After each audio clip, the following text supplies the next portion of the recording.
Now, how about somebody from the East Midlands? Yes, the young woman here from the East Midlands. Yes, indeed, you. Ashley Wellham from East Midlands. Personally, I think that making the age to 18 will benefit the statistics involved with youth unemployment, but it won't hide the financial problems that young people face. As a first year at college myself, I've realised that you need a job when you're at college. And I'm not entitled to no EMA, so any money that I get at the moment is from my parents. And the fact that EMA is getting cut the following year, people whose parents earn a lot less are going to struggle a lot more. So I think that raising the age isn't going to benefit in any way. Thank you. Somebody from the northwest.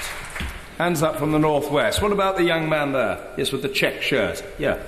Jack Campbell, Stockport, Northwest. If education's made compulsory for 16 to 18-year-olds, they will mess about. If they're in classrooms, they'll be disruptive, and if they're on a more vocational course, they'll still waste it in a way. So this will make the standard of it drop and could affect everyone else that actually wants to be in college. Thank you. Thank you. Somebody from the southwest. Yes, the woman here with the red blouse. Yes, thank you. Vicky Olive from Poole, southwest. 2/3 of young people in Poole think that an education is not necessary to employment. Although for many people, education does lead to a better job, for some it doesn't.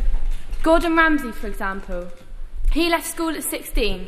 He is now worth £67 million, much more than most people who leave school at 18.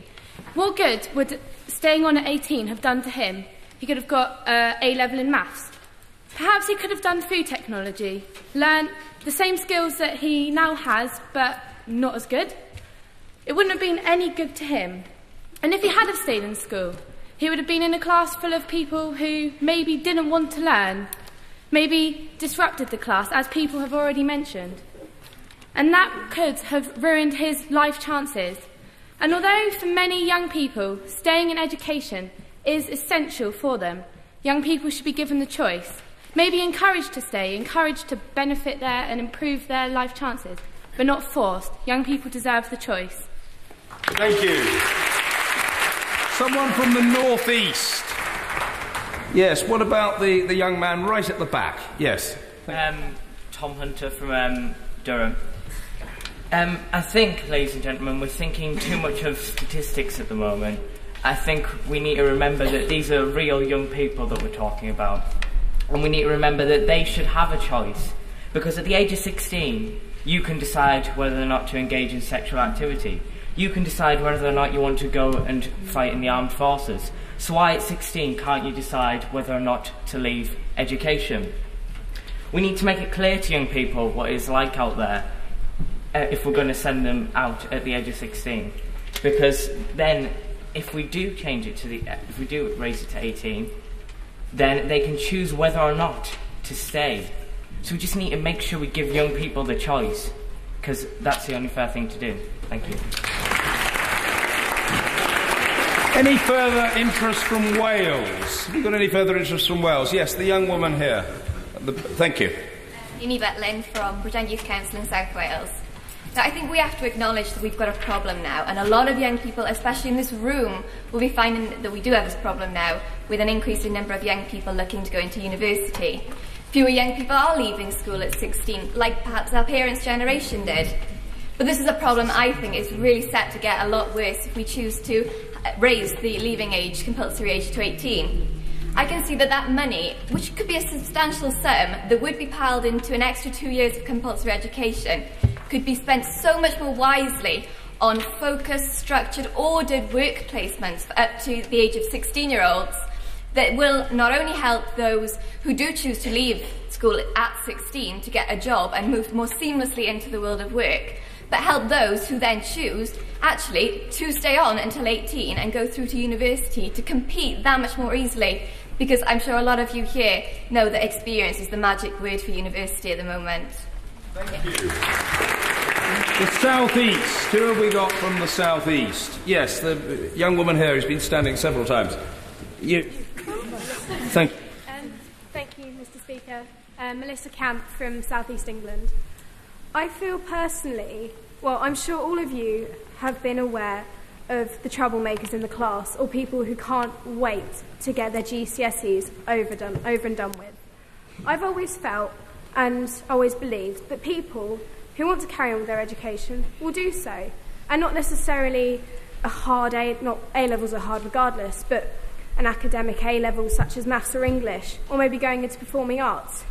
There's apprenticeships, there's work placements, and where we could still fund the extra money into more education for 16 to 18-year-olds, instead of making it mandatory, making it optional.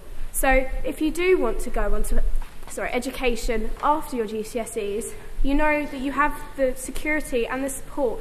If you don't necessarily want to go to college, but you might want to do an apprenticeship and you think, I would love to become a plumber or a carpenter, but how do I go about doing that? So, thank you. I'm afraid we've run out of time for backbench speeches. Just before I call the person who will conclude the debate, I'd like to refer to another of our colleagues who's just entered the chamber, and I'm referring to the member for West Dunbartonshire? East Dunbartonshire, I beg your pardon. Joe Swinson. Come on, Joe, give us a wave. And it's a particular pleasure to mention Jo for two reasons. First of all, if memory serves me correctly, when she came into the House of Commons in 2005, at the age of 25, she was the youngest member in her intake.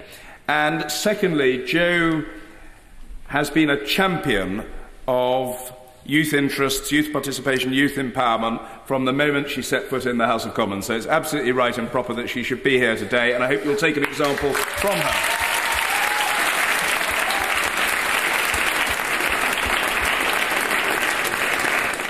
So, thank you once again for some first-class speeches with different opinions, sincerely expressed with real knowledge and fluency and passion. And I think all of us today who sit in the House of Commons on a daily basis are incredibly impressed by what we've heard. To conclude the debate, I call Miss Holly Mediana.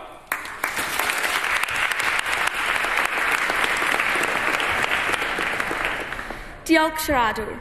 Fy enw I yw Holly Mediana, a rhywun dod y Cyngor Ieuenctid Pen-y-bont ar Ogl. Thank you, Mr. Speaker. My name is Holly Mediana. I am from Bridgend Youth Council.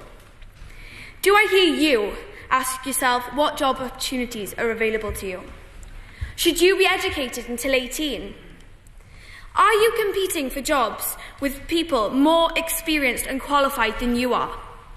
This is extremely common in our current economic climate. Will raising the school and training leaving age to 18 solve youth unemployment and fix these problems? 71% of young people already stay in education until they're 18, but it's the 29% that we need to consider today. Those of you who are academic, you can go on to higher education, but just take a moment to think of those who are not like you, those who struggle with education, or maybe who don't understand the purpose of a maths A-level. By increasing the mandatory age immediately, will this give the government time to reduce the current unemployment figures? In 2 years' time, imagine this. 1, an even higher number of people competing for university spaces. How many jobs are there to accommodate the number of graduates? 2, the qualifications that don't include practical skills required for work. Could they not have been gaining this experience in the previous 2 years? Unemployment is higher amongst young people aged 19 to 25. Would unemployment levels reduce significantly enough to warrant spending £60 million annually on 16 to 18-year-olds? Have we not just witnessed the biggest cuts to public spending in living memory? Keeping young people in education will give them the opportunity to experience multiple work placements, empowering them to make informed career decisions. If you were to leave at 16, would work experience be more beneficial from the age of 14 before you choose your GCSE subjects? Or if we were to wait until 18, Could there be a focus on work experience for all students, academic or not? Or would this be too late to influence our way of thinking? Either way, more work experience will create ambition amongst young people today. So the motion we are faced with today is, should the school and education leaving age be raised to 18 immediately in order to lower youth unemployment? Is it guaranteed that unemployment levels will reduce?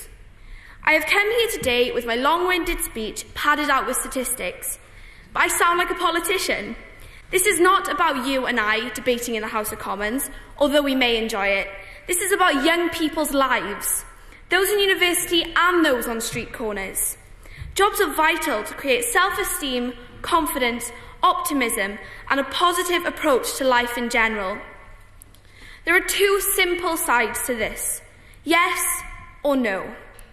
If we say yes, raise it to 18, the unemployment figures will decrease, but they are just figures, just numbers and just statistics. Will those young people be happy?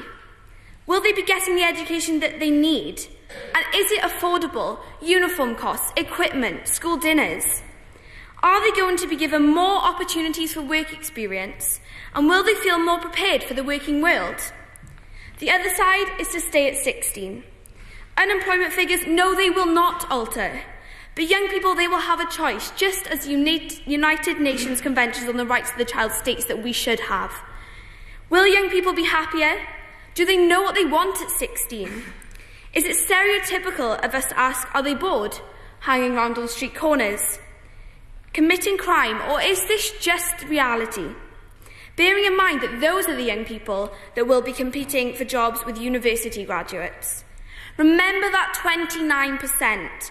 The decisions we make here today, yes, they are important, but how the politicians respond to what we have said, what we have voted on, will be the life-changing for a generation of young people.